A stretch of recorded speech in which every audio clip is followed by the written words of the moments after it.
할렐루야. 하나님께서 우리에게 은혜 베푸시기를 소망합니다. 오늘은 교회 안에 우리 교회학교 아이들을 좀 생각해 보았으면 좋겠습니다. 교회학교 아이들, 우리 양문교회에서 자라나는 귀한 하나님의 백성들입니다. 믿으십니까?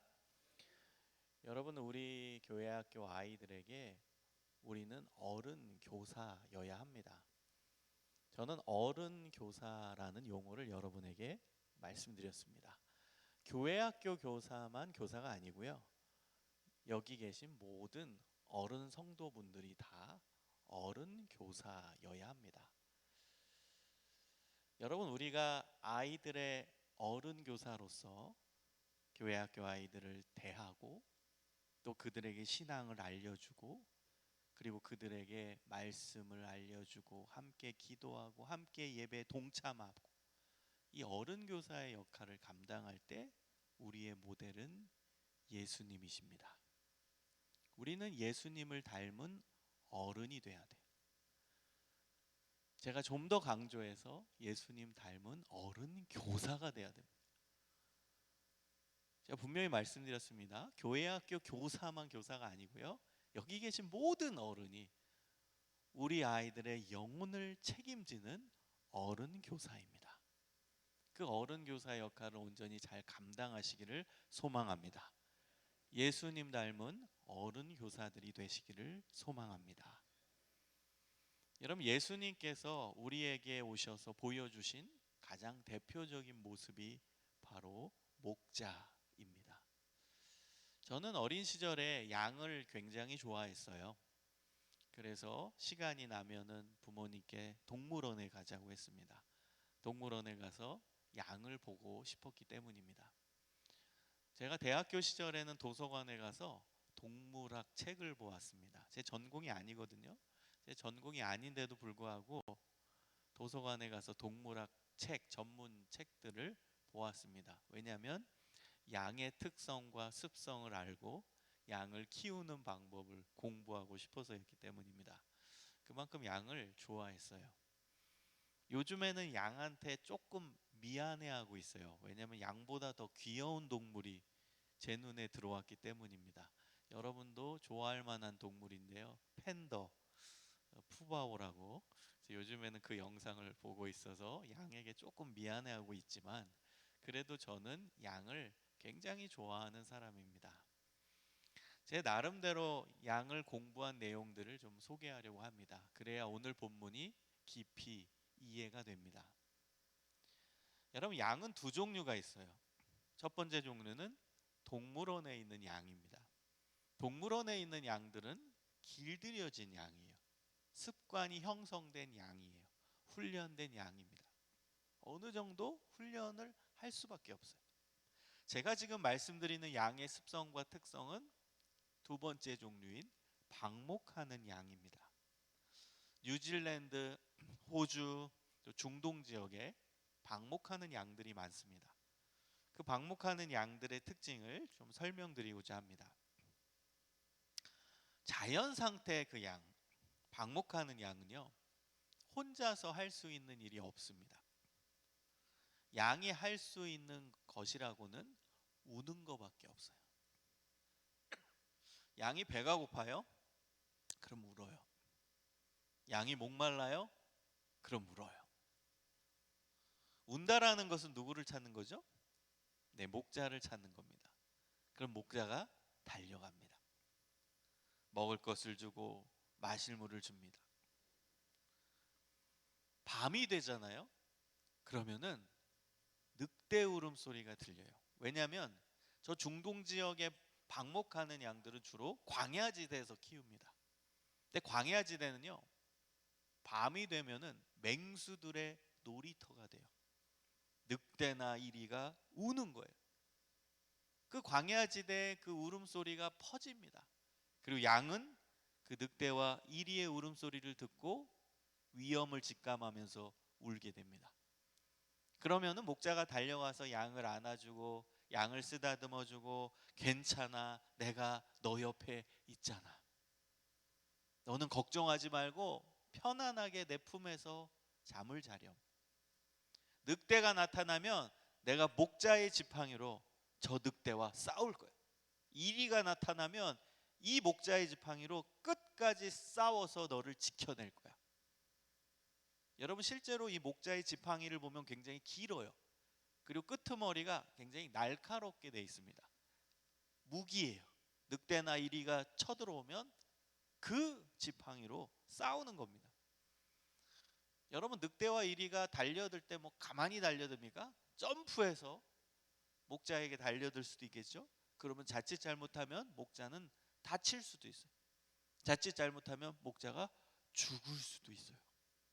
그럼에도 불구하고 이 목자는 끝까지 양을 지킵니다. 끝까지 양 옆에 있습니다. 여러분, 그래서 좋은 목자, 선한 목자는 언제나 양과 함께하는 목자입니다.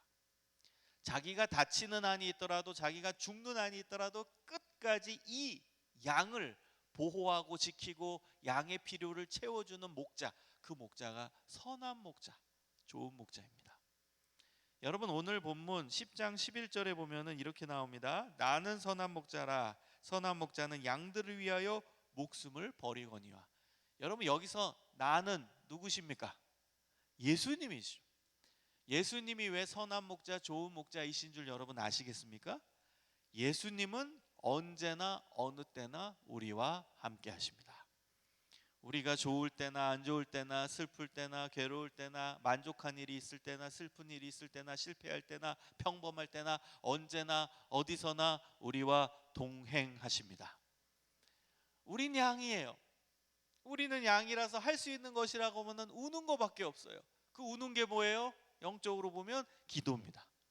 이 자리에서 우리는 울잖아요. 기도하잖아요. 예수님을 찾는 겁니다. 우리가 할 수 있는 일이라고는 그냥 우는 거예요. 계속 하나님을 찾는 거예요. 기도하는 거예요. 그럼 예수님께서 우리 옆에 계속 계셔서 우리의 필요를 채워주시는 줄 믿습니다. 여러분, 예수님의 또 다른 이름이 임마누엘이잖아요. 임마누엘의 이름의 뜻이 뭐예요? 하나님이 우리와 함께 계시다. 예수님은 우리와 언제나 함께 하신다는 거예요. 그래서 선한 목자예요. 그래서 좋은 목자예요. 심지어 예수님은요, 우리를 위해서 실제로 목숨을 버리셨어요. 우리를 지키시기 위해, 우리를 구원하시기 위해 끝까지 우리 곁에 계시다가 결국 십자가의 대속물이 되셨어요. 십자가에서 처절하게 피를 흘리심으로 말미암아 우리의 구원을 이루어 주신 분이십니다. 여러분, 그 예수님을 믿고 소망 속에 살아가시기를 원합니다. 예수님이 나와 함께 하신다는데 이게 얼마나 감사한 일입니까?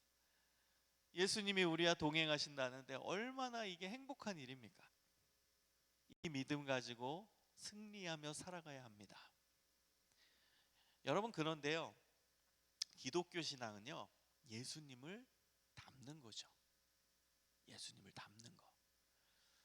여러분, 성경에서 보면은 하나님께서, 예수님께서 자기 자신을 드러내시는 내용들이 나오죠. 그건 예수님을 닮으라는 거죠. 하나님을 닮으라는 것이죠. 내가 거룩하니 너희가 거룩해야 된다. 내가 완전하니 너희도 완전해야 된다. 너희 아버지의 자비하신 같이 너희도 자비해야 된다. 너희 아버지의 용서하신 같이 너희도 용서해야 된다. 여러분, 성경을 보면은 하나님께서, 예수님께서 자기 자신을 드러내실 때 어떤 존재다라고 말씀하시고 너희 인간도 나를 따라와라 말씀하시는 거예요. 그래서 우리의 목표, 우리의 신앙의 목표는 예수님을 닮는 겁니다. 그럼 여러분, 오늘 예수님께서 우리의 선한 목자가 되어 주셨다면 우리도 우리 아이들에게 선한 목자가 되어야 됩니다. 여러분, 우리 아이들에게 선한 목자로 다가가야 한다라는 것입니다. 여러분, 오늘 본문을 보면은요, 선한 목자에 반대되는 개념도 나와요. 그 개념이 무엇이죠? 네, 사꾼입니다. 선한 목자에 반대되는 개념도 나와요. 사꾼입니다. 여러분, 사꾼은 돈 받고 일하는 목자라는 뜻입니다. 여기에 담겨진 의미는 아주 부정적이에요. 자신의 이익과 만족이 먼저인 목자 이런 뜻이에요. 양의 이익과 만족이 아니라 목자 자신의 이익과 만족이 먼저인 목자를 삭군이라는 용어에 예수님이 담으셨어요. 그러니까 여러분, 삭군이냐 좋은 목자냐 이 판가름하는 기준은요, 목자 자신의 이익과 만족이 먼저냐 아니면은 양의 이익이 먼저냐, 양의 이익과 만족이 먼저냐, 이 부분을 살펴보시면 됩니다. 목자 자신의 이익과 만족이 먼저인 사람이면 삭군이에요. 여러분, 이 삭군은요, 양을 케어하고 양을 돌보고 양을 섬기는 이유가 무엇이겠어요? 자신한테 이익과 만족이 되기 때문입니다. 돌려서 말하면 자신에게 이익과 만족이 되지 않으면 이 삭군은 양을 떠납니다. 여러분, 제가 지금 동물학 강의를 하고 있는 거예요? 아니잖아요. 여러분, 이 목자가 누구여야 한다라는 거예요? 우리 자신이어야 된다. 예수님이 우리의 좋은 목자, 우리의 선한 목자니까 우리도 예수님을 닮아서 우리 아이들, 우리 양문교회에서 자라나고 있는 우리 아이들에게 선한 목자가 되어야 된다는 겁니다. 여러분, 예수님께서 우리의 선한 목자가 되신다 그럼 아멘이 나오죠. 너무 좋죠. 감사하죠. 내 옆에 언제나 계신다는데 얼마나 행복합니까? 그러나 예수님의 의도는 내가 너희들의 선한 목자가 되었으니 너희도 교회 안에 아이들에게 선한 목자가 되어라. 지금 이 시간 예수님께서 우리에게 말씀하십니다. 여러분, 이 결단까지 가야 돼요. 예수님이 우리를 목자로 부르시는 거예요. 나를 따라오라. 내가 너희들의 선한 목자가 되었으니 너희도 너희 아이들에게 선한 목자가 되어라. 이게 예수님의 의도예요. 우리 첫째 날 봤잖아요. 내가 너희들의 발을 씻어준 것처럼 너희도 서로 발을 씻어주어라. 이게 예수님의 의도라고. 내가 너희를 사랑한 것 같이 너희도 서로 사랑하라. 이것이 예수님이 우리에게 요구하시는 거라고요. 예수님이 우리의 선한 목자가 되어주셨으니 우리도 마땅히 우리 아이들에게 선한 목자가 되어야 될 줄 믿습니다. 여러분, 우리가 어른 교사로서 우리 아이들 옆에 있어주는 거예요. 순수하게. 그리고 그들의 이익과 만족을 위해. 여러분, 우리 아이들이 영적으로 자라나야 되잖아요. 영적으로 성장해야 되잖아요. 그리고 그들이 이 세상 속에서 빛과 소금의 역할을 감당하며 하나님의 자녀로 살아가야 하잖아요. 그럼 우리 어른 교사들이 우리 아이들 옆에, 우리 교회 학교 아이들 옆에 계속 함께 있어줘야 돼요. 누구를 위해? 그들을 위해. 그들의 영적인 이익과 만족을 위해. 여러분, 근데요, 때로는요 우리가 삭군이 될 때가 너무 많아요. 1년 내내 아이들 생각 안 하다가 갑자기 5월 첫째 주 어린이 주일에만 생각나. 어린이 주일에 우리 애들이 없으면 이상하잖아요. 옆에 교회랑 비교해 봤을 때 우리 교회 애들이 없으면 좀 그렇잖아요. 어린이 주일. 그래서 어린이 주일에만 이벤트 하는 교회가 너무 많아요. 1년 내내 아이들한테 무관심하다가 5월 첫째 주 어린이날만 하면 솜사탕 기계 빌리고 팝콘 기계 빌리고 뭐 방방같이 이렇게 뛰는 그런 놀이기구 좀 대여하고, 그리고 5월 첫째 주 끝나면 싹 언제 그랬냐는 듯이 아이들과 관련 없는 교회의 모습으로 돌아갑니다. 여러분, 이게 바로 우리 어른들의 입장에서 봤을 때는 그냥 아이들이 필요하니까 5월 첫째 주에 우리의 이익과 만족이 그 안에 투영된 것은 아닌지 우리 자신을 돌아봐야 되겠습니다. 여러분, 우리 아이들 중심으로 생각해야 돼요. 우리 아이들의 영적인 이익과 만족을 위해. 여러분, 가정을 생각해 보세요. 가정 안에 우리 아이들이 먼저잖아요. 왜? 우리 아이들 아직 연약하고 또 성장해야 되니까 맛있는 것도 먼저 주고 영양가 있는 음식 먼저 주고 필요한 거 있으면 먼저 주고, 그러다 그 아이들이 사춘기 넘어가면 학원 다니잖아요. 학원비 먼저 대주고, 부모는 뭐 옷도 당근마크에서 사도 싸게, 애들한테는 좋은 옷 입히고 좋은 학원 보내고, 우린 손 빨고 살아도 아이들 교육비 줄이지 않고, 이게 가정의 모습 아닙니까? 교회는 어떻습니까? 우리 자신을 돌아봐야 돼. 진짜 우리가 우리 양문교회 아이들의, 우리 양문교회 청소년들의, 양문교회 청년들의 영적인 이익과 만족을 위해 우리 어른들이 어른교사 역할을 감당하고 있는지 우리 자신을 돌아봐야 됩니다. 여러분, 한 가지만 더 생각해 봅시다. 양과 목자의 관계에서 양이 배고파서 울어요? 목말라서 울어요? 무서워서 울어요? 우는데 목자가 안 나타나요. 목자가 안 나타나면 여러분, 이 양은 어떻게 될까요? 지금 너무너무 배가 고파요. 그래서 계속 울어요. 근데 목자가 안 나타나는 거예요. 너무너무 목이 말라요. 그래서 우는데 목자가 안 나타나요. 늑대 울음소리가 들려서 너무너무 무서워서 그래서 우는데 목자가 안 나타나요. 여러분, 그러면 이 양은 어떻게 될까요? 제가 공부한 바에 의하면요, 양의 심장은 인간의 심장과 비교할 수 없을 만큼 굉장히 예민하대요. 우리도 조금만 놀래거나 무서우면 심장 박동수가 올라가죠. 근데요, 양은요, 인간의 심장과 비교할 수 없을 만큼 놀래거나 무서우면은 심장 박동수가 기하급수적으로 올라간대요. 쿵쾅쿵쾅쿵쾅쿵쾅쿵쾅. 그러면 그럴수록 이 양은 더 소리 높여 울게 됩니다. 목자 빨리 와달라는 신호를 보내는 거예요. 근데 끝까지 목자가 안 나타나면요, 심장 박동수가 기하급수적으로 올라가다가 심장 발작이 온답니다. 그리고 심장 발작이 여러 번 지속되다가 잘못하면 심장 마비로 죽게 된답니다. 무서운 이야기입니다. 양이 아무리 울고 있어도 목자가 안 나타나면 잘못하면 이 양은 심장마비로 죽어요.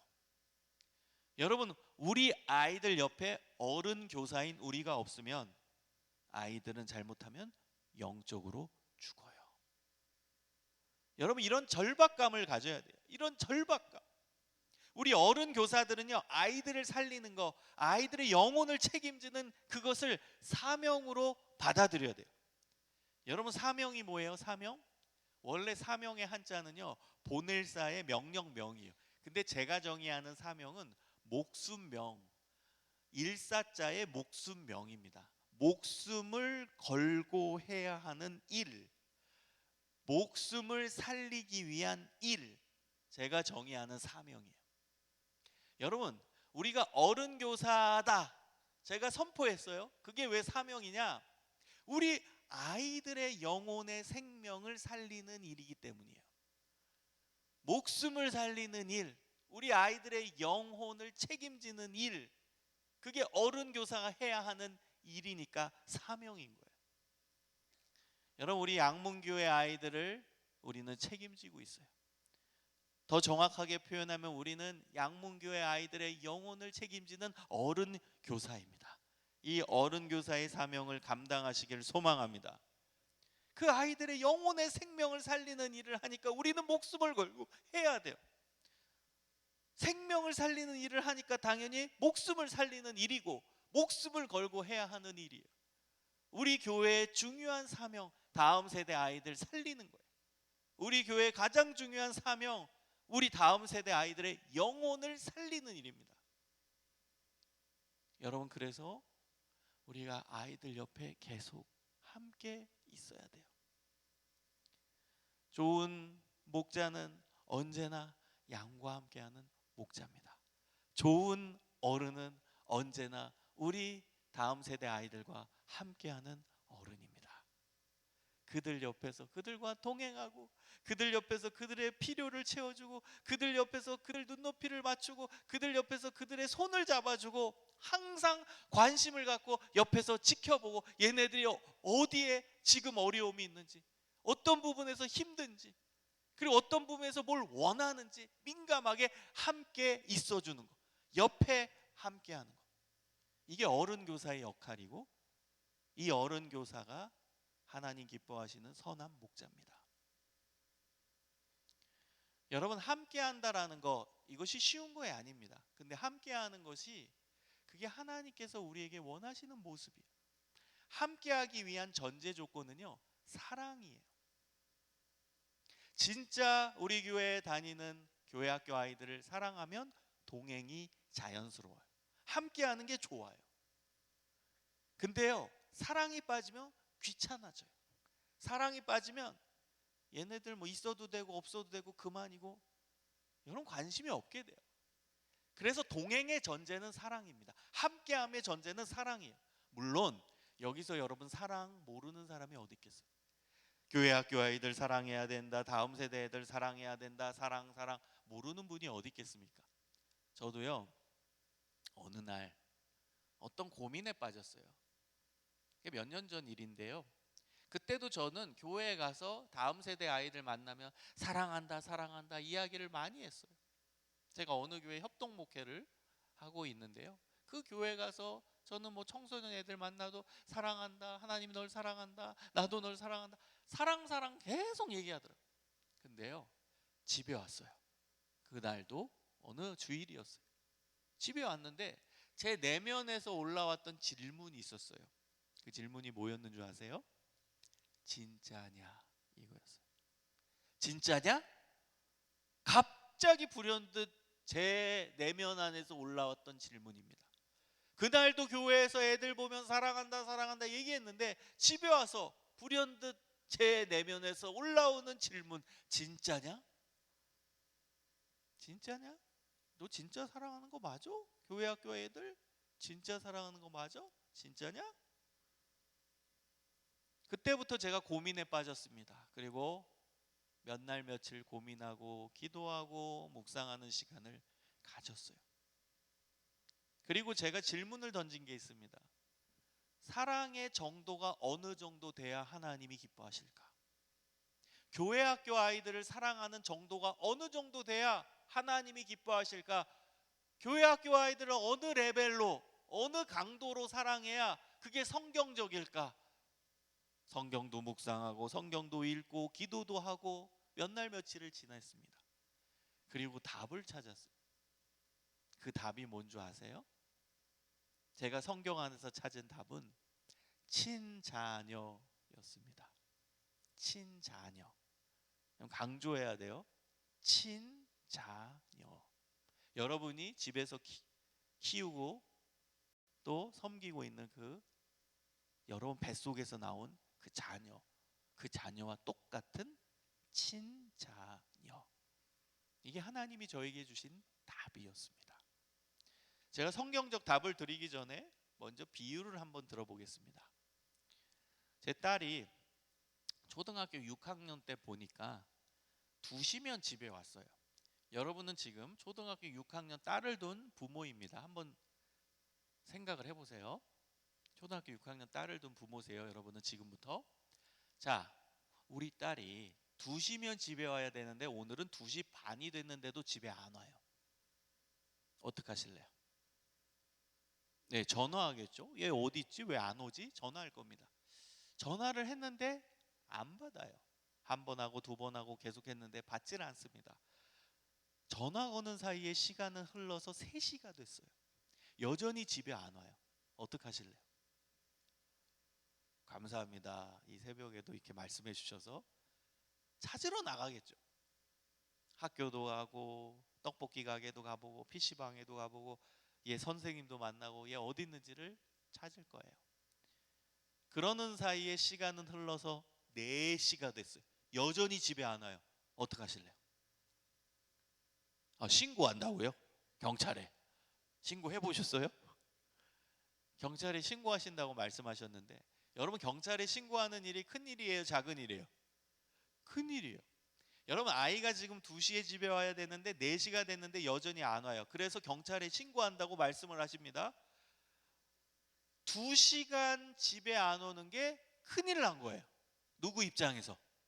부모 입장에서. 왜요? 사랑하니까. 내가 가장 사랑하는 딸이니까, 절대 잃어버리면 안 되는 딸이니까. 이게 답입니다. 사랑하니까가 답이에요. 여러분, 똑같은 사건을 다른 각도에서 한번 볼까요? 어느 날 전화가 왔습니다. 따르릉 따르릉. 그래서 핸드폰을 봤는데 어떤 사람의 이름이 뜨잖아요. 근데 긴가민가한 거예요. 이 사람 누구지? 이 사람 누구지 모르겠는데 받을까 말까? 받았어요. 여보세요. 아이고 누구 어머님. 아이고 누구시죠? 아, 저 기억 못 하시겠어요? 3년 전에 그 아파트 반상회에서 만난 누구 엄마예요. 아, 예. 어쩐 일이세요? 아이고 큰일 났어요. 큰일 났어요. 저희 딸이 있어요. 6학년짜리 딸인데 2시면 집에 와야 되는데 오늘 4시가 됐는데 집에 안 오고 있어요. 어떡하면 좋을까요? 여러분, 그런 전화를 받는다면 뭐라고 답을 하실까요? 여러분, 딸처럼 똑같이 그렇게 반응하실 것 같아요? 제가 이 부분에 대해서 깊이 생각해 봤어요. 나라면 어떻게 할까? 저라면 차분하게 이성적 판단을 하며 그분께 조언을 해드렸을 것 같아요. 조언. 아이고 어머님, 그런 일이 있으셨군요. 아유, 근데요, 요즘 애들 엄마 아빠 전화 안 받으려고 무음으로 해둔대요. 때로는 애들이요, PC방 가잖아요. 엄마 아빠 전화 안 받으려고 게임 음악을 크게 해놓은대요. 그래서 엄마 아빠가 아무리 전화해도 못 받아요. 6학년이라고 하셨죠? 아우, 걔 벌써 사춘기예요. 사춘기. 사춘기 땐 그래요. 그러니까요, 좀 힘드시더라도 조금만 마음 편하게 집에서 기다리고 계세요. 그럼 얘 분명히 옵니다. 저녁 때 되잖아요. 배고파서 집에 와요. 그러니까 조금만 기다리시면 집에 올 겁니다. 저는 그분께 너무나 차분하게 이성적 판단을 하며 그분께 조언을 해드렸을 것 같아요. 조언. 여러분, 똑같은 사건인데 어떻게 이렇게 다른 반응이 나올까요? 여러분, 이게 바로 사랑하냐 안 하냐의 차이입니다. 내 딸은 내가 가장 사랑하는 존재죠. 그러니까 이성이 마비되고 뛰쳐나가는 거예요. 이성이 마비되는 거예요. 여러분, 경찰이 신고한다고 했죠? 그 이성 차리고선 신고 못해요. 그렇죠? 그거 신고했다가 내 번호 경찰서에 기록되면 어떡하지? 이거 괜히 전화했다가 애가 바로 들어오면은 이거 나 민망해지는데 이거 이거 난리나, 내가 책임져야 되는 거 아니야? 별 생각 다 하면 신고 못합니다. 그런데 이성이 마비되는 거예요. 얘 어디 갔지? 별 상상을 다 하죠. 어디 너 납치된 거 아니야? 어디 사고 난 거 아니야? 별 상상의 나래를 펴면서 그냥 바로 경찰서에 전화를 거는 거예요. 이성이 마비되기 때문에. 이게 사랑의 증거예요. 근데 3년 전 아파트 반상회에서 본 그 아주머니 몰라요. 사랑 안 해요. 그분의 딸 몰라요. 사랑 안 해요. 그러니까 너무나 차분하게 이성적 판단을 하면서 그분께 조언을 할 수 있는 겁니다. 여러분, 누가복음 15장에 보면 예수님의 잃은 양 비유가 나옵니다. 여기 양 100마리가 있어요. 99마리 양은 여기 잘 있습니다. 한 마리 양이 도망갔어요. 그때 목자의 반응은 뭐예요? 뛰쳐나갑니다. 왜요? 그 한 마리 양도 내 양이니까. 한 마리 양도 내 양이니까. 여러분, 내 양이 아니라면 안 뛰어나갑니다. 여러분, 오늘 본문 10장 12절에 보세요. 삭구는 목자가 아니요, 양도 제 양이 아니라. 삭구는 안 뛰어가요. 왜? 내 양이 아니니까. 이 양 나한테 이익이 안 돼요. 여러분, 아까 제가 양의 특성을 설명했죠. 양은 선천적으로 목자 옆에 있어야 돼요. 양은 본능적으로 목자 옆에 있어요. 근데요, 그 누가복음 15장이 나오는 그 양은요, 의도적으로 목자를 떠난 양이에요. 그 깊이 있는 내용은 의도적으로 목자를 떠나요. 문제가 많은 양이라는 거예요. 여러분, 그러면 그 사꾼의 입장이라면 안 찾죠. 나한테 이익과 만족이 전혀 안 되는 양이에요. 걔는 안타깝지만 그냥 가버리는 게 나아요. 나한테 이익과 안 돼요. 만족이 안 돼요. 걔는 내 곁을 떠난 양이에요. 그러나 이 목자는 진짜 선한 목자인 거예요.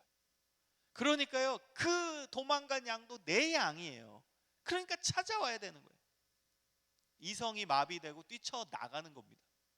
여러분, 사실 이 목자가 이성적 판단을 했으면 뛰쳐나가면 안 돼요. 왜요? 여기 자리는 99마리 양이 있잖아요. 여러분, 만약에 이 목자가 뛰쳐나갔어요? 근데 99마리 양 중에 배고픈 양이 나왔어요? 목마른 양이 나와요? 무서운 양이 나와요? 그래서 계속 울어요? 근데 목자가 안 나타나요? 그럼 자칫 잘못하면 어떻게 된다고요? 심장마비로 죽을 수도 있어요. 더 많은 손실이 올 수가 있는 거예요. 그래서 이성적 판단을 한다면 이 목자는 주저주저 하다가 안 나가는 게 맞을 수도 있어요. 이 99마리 양을 잘 보호하는 게 맞죠. 그런데 이 선한 목자는 지금 잘 있는 99마리 양이 생각이 안 나. 잃어버리고 도망간 그 한 마리 양만 꽂혀서 뛰쳐나가는 겁니다. 왜? 그 양도 내 양이니까. 현재 99마리 양은 잘 있잖아요. 현재. 그러니까 생각이 안 나. 그냥 도망간 그 한 마리 양만 떠올라서 뛰쳐나가는 겁니다. 여러분, 이게 사랑의 증거입니다. 여러분, 사랑하면 움직이게 만들어요. 사랑하면 가만히 있지 못하게 만듭니다. 사랑하면 그냥 뛰쳐나가. 이게 사랑의 증거예요. 뭔가 해야 돼요. 그냥 이건 몸이 반응하는 거예요.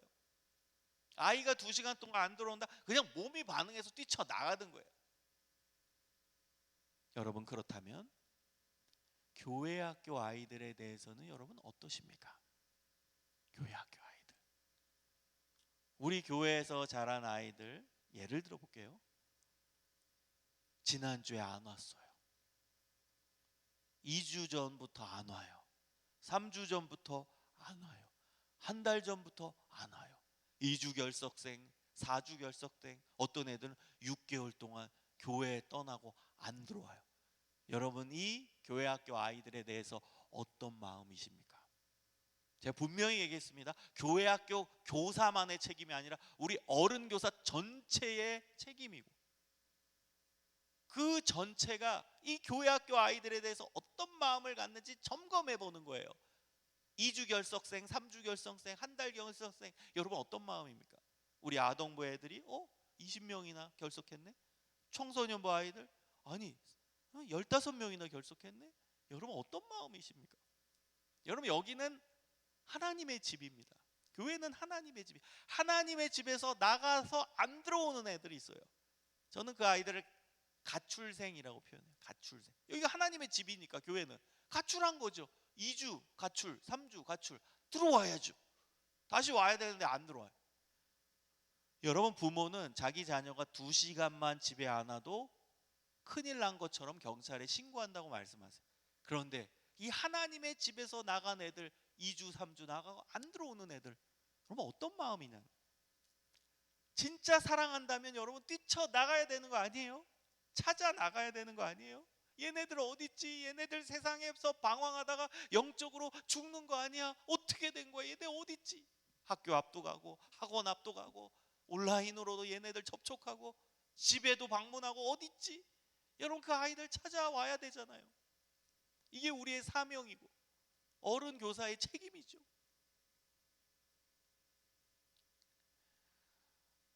여러분, 우리가 교회 학교 아이들을 사랑함에 있어서 그 레벨이, 그 정도가 아까 제가 친자녀라고 했죠. 그 성경적 근거를, 성경적 답을 알려드릴게요. 마가복음 3장 35절에 나옵니다. 마가복음 3장 35절에 의하면 예수님께서 이렇게 말씀하십니다. 누가 내 형제요 자매요 어머니냐? 누구든지 하나님의 뜻대로 행하는 자가 내 형제요 자매요 어머니니라. 예수님이 말씀하시는 친가족 개념이에요. 친가족에 대해서 예수님이 정의 내려주신 거예요. 여러분, 예수님은요 가족 개념을 혈연 관계로 말씀하지 않으세요. 놀랍게 예수님은 가족 개념을 누구든지 하나님의 뜻대로 행하는 자가 가족이다 이거예요. 형제 자매 어머니는 친가족을 얘기하는 거죠. 그런데 여러분, 요한복음 6장 29절에 보면 하나님의 일은 독생자 예수 그리스도를 믿는 것이다 이렇게 나와요. 그러면 마가복음 3장 35절의 말씀을 해석하면 누구든지 하나님의 뜻대로 행하는 일은 예수 그리스도를 믿는 것인데, 예수 그리스도를 믿는 자가 내 형제요 자매요 어머니니라, 이 뜻이에요. 예수 믿는 자가 내 친가족이라는 것입니다. 예수 믿는 자가. 여러분, 이 땅에서는요 가족 개념이 혈연 관계로 카테고리화되어 있어요. 김 집사님 가정, 오 집사님 가정, 최 목사님 가정, 혈연으로 카테고리화되어 있는데요. 천국에 가잖아요. 혈연의 고리가 풀려요. 그래서 예수님 중심으로 모두가 한 가족이 되는 세상이 천국이에요. 예수님 중심으로 모두가 한 가족이 되는 사회가 천국입니다. 그래서 예수님도요, 천국에 대해서 이렇게 말씀하십니다. 천국에서는 시집도 가지 않고 장가도 가지 않고 하늘의 천사와 같느니라.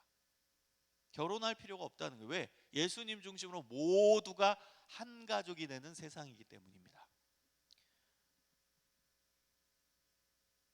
여러분, 옆에 분을 소중히 여기십시오. 옆에 분은 나의 누구예요? 여러분, 이 아침에 옆에 사람 얼굴 보기 민망하지만 한번 보세요. 가족이에요. 얼마나 귀한 가족입니까? 우리 한 번만 따라해 보시겠어요? 옆에 분 보시면서 우리는 친가족입니다. 한 번 더요. 우리는 영원히 볼 사이입니다. 천국에서도 볼 거 아닙니까? 예수 믿으니까. 여러분, 이걸 잊지 마십시오. 예수 믿는 자가 내 친가족이에요. 예수 믿는 자가 내 형제, 자매, 어머니. 여러분이 내 말이 아니라 예수님 말씀이에요. 그럼 예수님이 말씀하신 이 친가족 개념을 믿어야 될 거 아닙니까? 여러분, 교회를 신학적으로 이렇게 표현해요. 교회는 천국의 모형이다. 제가 좀 더 쉽게 바꾸면 이겁니다. 교회는 천국의 모델 하우스다. 여러분, 여기 이제 광주에도 아파트 많이 들어서잖아요. 그럼 아파트 짓기 전에 모델 하우스가 들어오죠. 모델 하우스에 가면 이 아파트가 어떻게 세워지는지, 아파트 평수가 어떻게 되는지, 방은 몇 개 있는지, 방에 뭐가 빌트인 돼 있는지 다 보여줘요. 그리고 실제 아파트가 들어서면 이 모델 하우스 어떻게 해요? 부셔요. 기능이 끝났기 때문에. 여러분, 이 아파트가 천국이에요. 모델 하우스가 교회예요. 그래서 교회는 천국의 모습을 미리 맛보는 곳입니다. 교회는 천국의 모습을 미리 보여주는 곳이, 교회는 천국 생활을 미리 연습하는 곳이. 그럼 교회도 여러분 똑같아요. 예수님 중심으로 모두가 한 가족이 되는 세상, 모두가 한 가족이 되는 사회, 여기가 교회예요.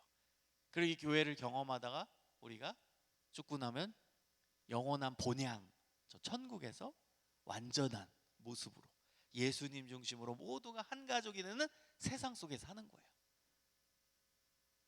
여러분, 그래서 교회를 하나님의 집이라고 표현하는 거고 가족이라고 표현하는 거예요. 우린 한 가족이다. 이게 그냥 나오는 얘기가 아니라 이게 성경적 근거고 예수님이 말씀하신 내용이에요. 여러분, 그렇다면 우리가 이게 한 가족이면, 우리 양문 한 가족이면, 이 양문교회에서 자라나는 우리 다음 세대 아이들은 우리의 누구예요? 가족이죠. 우리가 부모 입장이라면 걔네들은 누구예요? 친자녀죠. 그래서 제가 아까 사랑의 정도가 친자녀라고 말한 거예요. 여러분, 교회 학교에서 자라나고 있는 우리 아이들, 집에서 우리가 키우고 있는 그 친자녀와 똑같은 친자녀입니다. 여러분, 이게 예수님 말씀이에요. 친자녀처럼 아닙니다. 여러분, 친자녀처럼과 친자녀는 레벨이 다르죠. 여러분, 오늘 집에 가셔가지고 집에 있는 애들한테 오늘부터 내가 너를 친자녀처럼 대할게. 맞는 말이에요? 틀린 말이에요? 틀린 말이죠. 그냥 걔네들은 친자녀죠. 교회 학교 애들도 마찬가지예요. 친자녀처럼, 친자녀 가치가 아니라 그냥 친자녀입니다. 예수님 말씀에 근거하며. 여러분, 교회 학교 아이들을 친자녀로 받아들이시길 소망합니다. 뜨겁게 사랑해야 돼요. 계속 사랑해주고 보살펴주고 함께해주고. 여러분, 그때 교회 학교는 살아나는 거고 교회가 살아나는 거예요. 가족이 행복한 거예요. 여러분, 가족이 행복하려면 자녀들이 행복해야 되는 거 아닌가요? 집에서 키우고 있는 자녀들 보십시오. 걔네들이 행복할 때 부모가 행복한 거죠. 그럼 교회도 마찬가지예요. 교회 학교에 있는 아이들이 행복할 때 우리 어른 세대가 행복한 거예요. 그러면 행복한 양문교회 되는 거예요. 사랑하는 여러분, 우리는 아이들의 좋은 목자여야 합니다. 그리고 여러분, 좋은 목자입니다. 여러분, 10장 12절 다시 보면 사꾸는 목자가 아니에요. 무슨 얘기인 줄 아세요? 나쁜 목자라는 개념은 없다라는 거예요. 왜요? 사꾸는 목자가 아니래요. 근데 어떻게 나쁜 뒤에 목자라는 칭호를 붙일 수 있겠습니까? 목자라는 칭호는 선한 뒤에만 붙일 수 있어요. 선한 목자, 좋은 목자. 우리 양문교회 모든 어른 교사들은 목자입니다. 그 말은 우리 모든 양문교회 어른 교사들은 선한 목자입니다. 그 선한 목자의 역할을 온전히 잘 감당하시는 예수님 닮은 어른들이 되시기를 주님의 이름으로 축원합니다. 기도하겠습니다. 하나님 감사합니다. 우리에게 좋은 목자로 다가와 주시고 우리를 뜨겁게 사랑해 주신 그 은혜에 감사드립니다. 그 예수님의 은혜를 우리 마음속 깊이 새기며 우리도 우리 다음 세대 아이들에게 선한 목자가 되기로 결단합니다. 우리 양문교에서 자라나는 모든 아이들 옆에 우리가 있게 하시고 그들과 동행하게 하시고 그들을 친자녀로 받아들이며 사랑하게 하여 주시옵소서. 그래서 우리 양문교회가 가장 아름다운 하나님 나라의 가족 되게 하여 주시옵소서. 우리와 함께 하여 주시옵소서. 우리는 그 능력이 없습니다. 우리 안에 하나님의 사랑의 능력을 더하여 주시고 주님과 매 순간 동행하는 믿음의 역사가 일어나게 하여 주시옵소서. 감사하며 구주 예수 그리스도의 이름으로 기도합니다. 아멘.